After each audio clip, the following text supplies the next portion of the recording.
Hello, my name is Steve Packwood, and sitting opposite me here is Susan Kirk. We are both members of the Government Affairs Committee of the POA. Many of our Tellico residents have moved from states where the rules and regulations for voting are very different from here. And what we would like to do is to spend a brief time answering some questions that have been brought to our attention by our new residents. Susan, could you first explain to me what the GAC is and why it is so important for us to vote here in Tellico Village?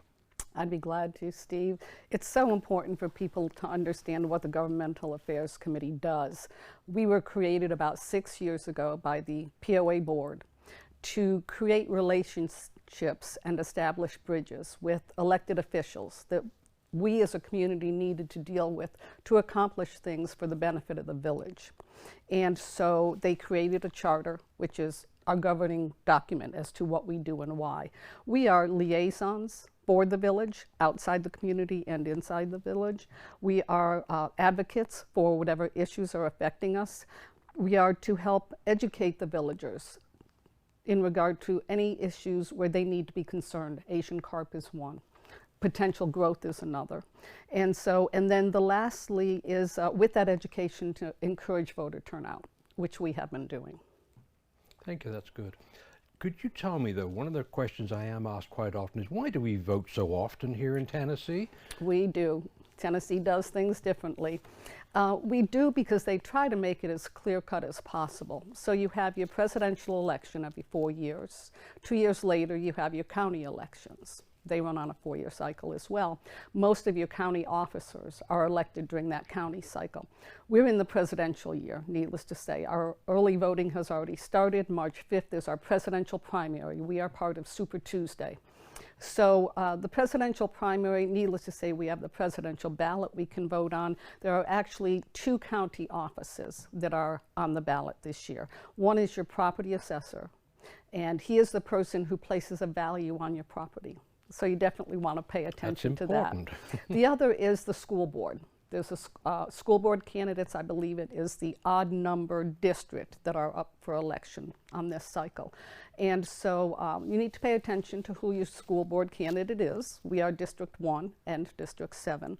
And so we actually have 3 school board members because we have 2 out of District 1 and 1 for District 7. And so if you're at all concerned about the curriculum in the schools or the amount of money that is spent on curriculum, this is something you should pay attention to.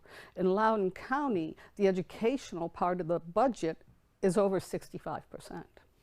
And of course, they're considering building a new school with a price tag of about $100 million. So for people who are wondering, do I care whether I should vote? I moved here because I want to golf or boat, whatever. But if you like the retirement lifestyle that you think you bought into here, you need to pay attention and be involved at least enough to vote educatedly in regard to those issues. So. Thank you, Susan. Now, one of the other questions I get asked, especially from people who just moved here, how do I originally start to register to vote here in Tennessee? Because once again, it's very different in all the states that we may have come from. It is. Tennessee makes it really easy, though, because as a new resident, you're supposed to get a new driver's license within 30 days. I think it's 30 days.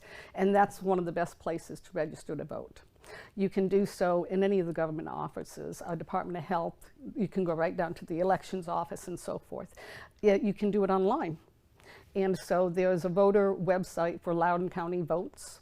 That is the Loudoun County election website. You can do it that way. You can go on sn.tn.gov, which is your statewide website, to vote. If you register online, you must show up in person to vote. You can't vote by mail or absentee ballot the first time. And that is to establish your identity credibility with the elections office. So. Okay, that's interesting. I didn't realize that. Okay, now, so the next question is, where I moved from, every election we would get a thick booklet of all the different election rules and who was voting, their backgrounds and everything. Do we have anything like that here in Tennessee? They may have at one time. I believe now with production costs for that type of thing being mailed out and with electronic mail and technology, internet and so forth. They've made it all available that way. So all your rules and regulations and your laws governing elections is online, the state website or your county website, Monroe or Loudoun, or your sample ballot as well. There's a sample ballot available, and we advise, as a committee, we advise people to print that sample ballot. And we make ourselves available as a committee for people to bring our questions. For example, 2 years ago, we had judges on the ballot, and many people were confused by that. Judges only go up for election every 8 years in Tennessee. This time on the ballot, we're looking at delegates, and people are totally confused. They don't know why. I can understand that. Now, one of the other questions I was asked quite recently by a resident is, can I register as an independent here in Tennessee? Or do I have to be registered as a Democrat or Republican? How does that work? You don't register as any party when you register to vote in Tennessee. Ah, that's interesting. So that would not restrict any other problems of voting across lines or anything? Right. Okay, great. Now, you are not supposed to vote in one primary and then go vote in the other party. However, there's no real enforcement of that because it's a very difficult thing to try to enforce. That would now, if someone had a grudge on you and they wanted to follow and pursue that and make a complaint, but no, basically. So it's a rule really with no teeth. Right. Okay, great, Right. thank you. Now, next question is, where can I vote? During early elections, early voting period, you can vote at any voting place in the county. Anywhere in the county. Okay. And those are posted online, and it's usually in the connection, and then we run that information in the telegram as well throughout the village. On election day, which the primary day is considered the election day, March 5th, you must vote at your precinct voting spot. So for District 7 is the waterfront side of Tellico Village. From the Lenore City Bridge all the way down to 72, if you're water side, you are District 7. You vote at the community church in the village. Okay.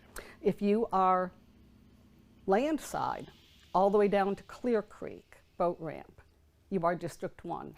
After Clear Creek, you're District 7. District 1 this year votes at Shepherd Lutheran Church opposite the POA offices, because Chota is closed due to renovations. Chota is our precinct site, but right now it's unavailable, so the church is graciously holding our election day for us. So if Chota is finished by November, then the district will be back at the Chota. Oh, absolutely. In fact, our August primary should be back at Chota. Okay, that makes it much easier for that way. Absolutely. Okay, now another question that I've been asked is, what about absentee ballots here? That varies a tremendous amount from state to state. Where do we stand on absentee ballots here in Tennessee? In regard to what? Because there is so much to it. Yes. You can go online and there's a list of if you are over 60, if you are in ill health or restricted at all, if you need help. There's all these criteria for getting an absentee ballot. There are certain dates that you need to make sure you get your ballot in by in order for that to be accepted.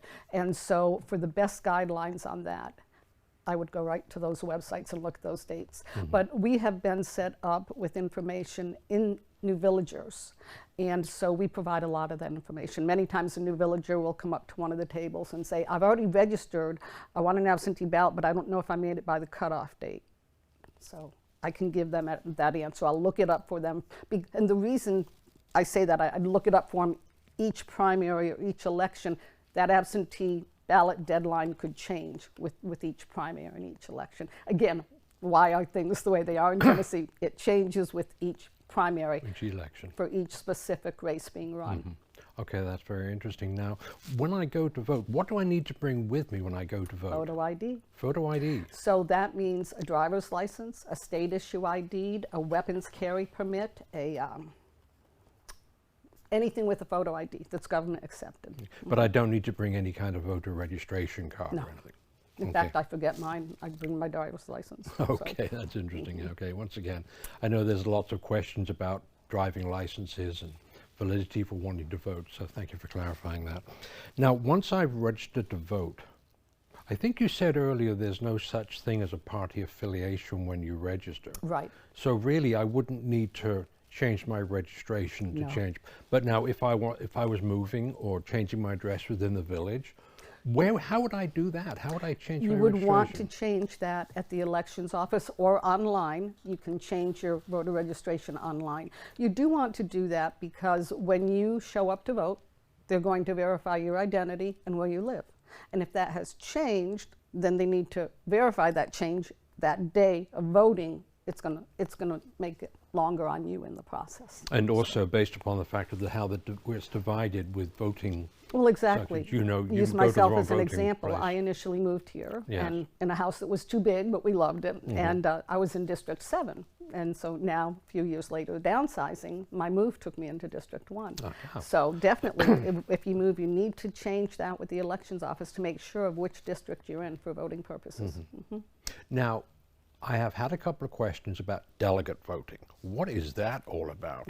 Because that made no sense to me. Well, and this boils down to the Electoral College and the delegates that your presidential candidates get. And so if you look at your ballot, you will see delegates for Nikki Haley, for Ron DeSantis, for Trump, and some are unspecified. And so if you want to make sure you vote for a delegate that at the convention in July, and I think it's Milwaukee, I could be wrong about that, but I think the delegates vote first for whoever they've been committed to. Yes. And in the second vote, they can release their delegates. In the case of DeSantis and Vivek Ramaswamy, they will release their delegates. They've already said they're supporting Trump. They will release them to Trump. So on the second vote, those delegates will vote for Trump. So in a presidential election, if the candidate gets 66% of the vote, they get every delegate out of Tennessee. Okay. If they get less than that, then the delegate vote is split between candidates based on the total election vote. Now, as far as, let's talk about you've talked about the Republican convention. What about the Democratic convention? Is that going to be listed for delegates as well? I have been told the Democrat Party doesn't vote for delegates, so I'm not sure how they choose them. Oh, okay, I'm not sure myself. I haven't been advised in Tennessee how they choose their delegates, so if anyone can inform me, we'd be glad as a committee to put that out for the impact on the village and their interest in voting. Yeah. I know where I came from, it was strictly done at a party convention. Sure, behind smoke and Behind mirrors. smoke and mirrors at doors, so I'm glad Cigars, that's smoke and mirrors, yes. It would be something else. Now, off the subject a little bit, but also the POA elections.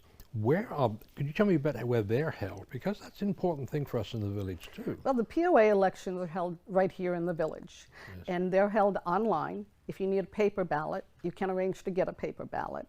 Usually the filing begins the end of August or early September if someone is interested in being a candidate. So we're just about, well, this is February 29th, we're into March. So by the end of spring or summer, we're going to hear noises about certain people being interested in running, and they will have to pick up the paperwork at the staff offices to file as a candidate. The board has to approve those candidates.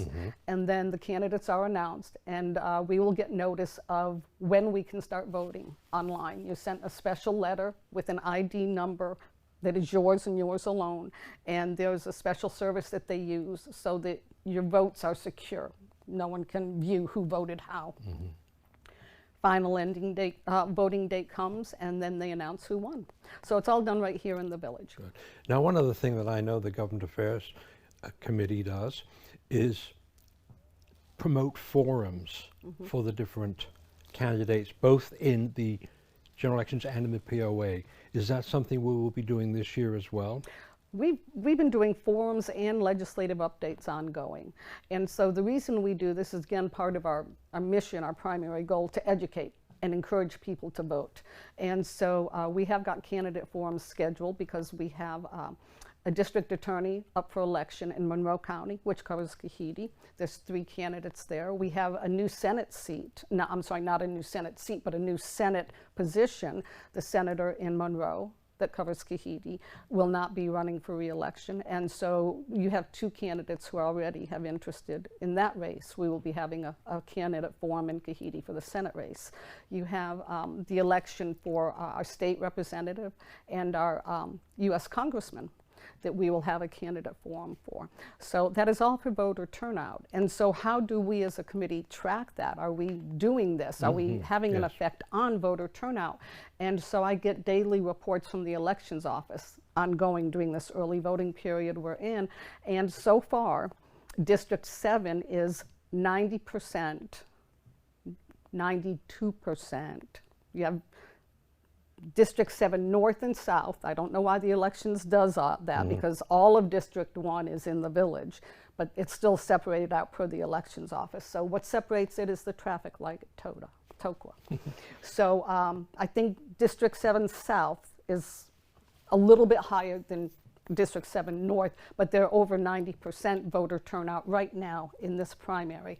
But District 1 is 89%. That's still very, now, very the good. last voter turnout that we had was 83%. So That's we've very good. increased our voter turnout as a village. As a county, we've had about 8% of our voter turnout of the elected voters, not elected voters, I'm sorry, of the registered voters.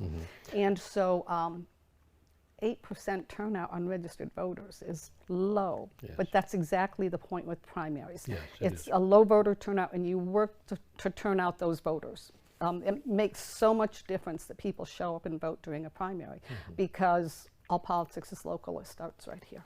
Well, thank you very much, Susan. I think this has been very enlightening. And hopefully this will help people new to the village and some people who've been here for quite a long time now to understand our voting procedures and policies here. And we would both say to you, just please vote. It's so very important. As Susan said, all politics is local. Thank you so much for listening to this and watching us. Thank you and goodbye.